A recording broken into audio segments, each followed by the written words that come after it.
Well, hey gang, how you doing? It's Jonathan again from Tailhunter International down here in La Paz, Baja, Mexico. It's time once again for the Mexican Minute La Paz video fishing report. And this is going to cover the entire week of fishing for the week of August 13th through the 20th of 2017. Thanks for checking in. Thanks for spending some time with us. Let's get right to the fishing. You know, things got a little slower this week, not in terms of the fishing, but town got a little more quiet. You know, a lot of the local kids are back to school. In fact, all the local kids are back to school, much to the happiness of their parents. A lot of the tourist families are going back too. Time to get back to school. Not going to be doing much more until the holidays come up. So town's really quiet right now. A good time to be in because, you know, the sun's still out, the water's still warm, the sand's white, the water's blue, and this is the best time for fishing. Historically, August, September, October is prime time for fishing. That's when we get a lot of these glamour fish. You know, these are the tuna, the wahoo, the dorado, the billfish, the bigger pargo, the giant rooster fish are in. So we're looking forward to some good things. So let's talk about fishing. You know, dorado the last couple of weeks have been the centerpiece of our action. And once again, sure enough, dorado are what we're chasing right now. That's the hot ticket. Most of this fishing's going on with our La Paz fleet north of town. These fish are in a wide arc. They're all the way towards the east of us, or excuse me, over towards the west of us, over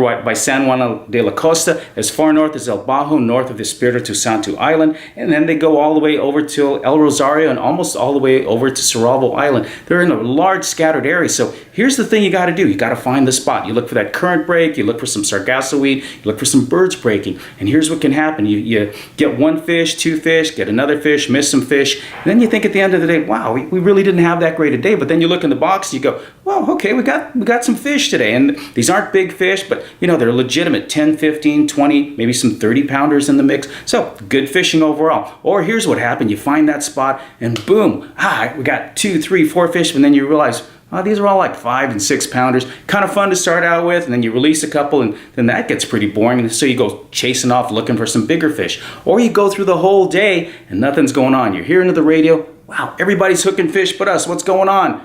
Then you hit that spot, you find that sargasso weed, you get that one bite, then another rod goes off, then another rod goes off, and the captain's got one, your buddy's hooked up, and you're going over and under, and fish are swirling all around, and you're double, triple, quadruple hooked up, and for the next 15, 20, 30 minutes, an hour, it's wild. It's Dorado Rodeo. It's what you're looking for. It's the kind of stuff you see in all the magazines and all the fishing videos.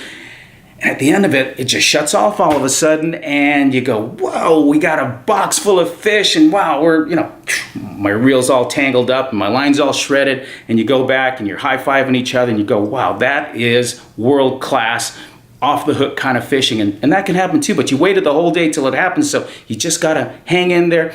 The fish are out there. It's just a matter of finding the right spot and finding the right kind of fish, and that's mostly with our La Paz fishing fleet north of La Paz. For our Las Arenas fleet, it's been hit or miss the last couple of weeks. It's been really scratchy, fishy, picky fishing at best. I don't know why. The conditions have been good, but fortunately, we've got the 2 fleets. So what we've done for a lot of our folks is to make sure they catch fish is we switch them over to fish with our La Paz fleet, and that's gotten them their fish. They get some stuff to eat, some stuff to bring home, and everybody's happy. But here's what happened. Again, I was a little pessimistic about what was going to go on this last week. We haven't had that many fishermen. You know, I'll talk about that in a minute, mostly because of the eclipse going on. But towards the end of this week, we started finding some tuna. We also started, surprisingly, finding some sardines too, so that might have had something to do with it. But we found some football tuna, 10, 15-pound fish, some 30s and 40s as well. Not a lot, maybe not a lot to get excited about, but since we really haven't had a lot of tuna, this is kind of cool to find. You know, we're hitting some of these fish. This has been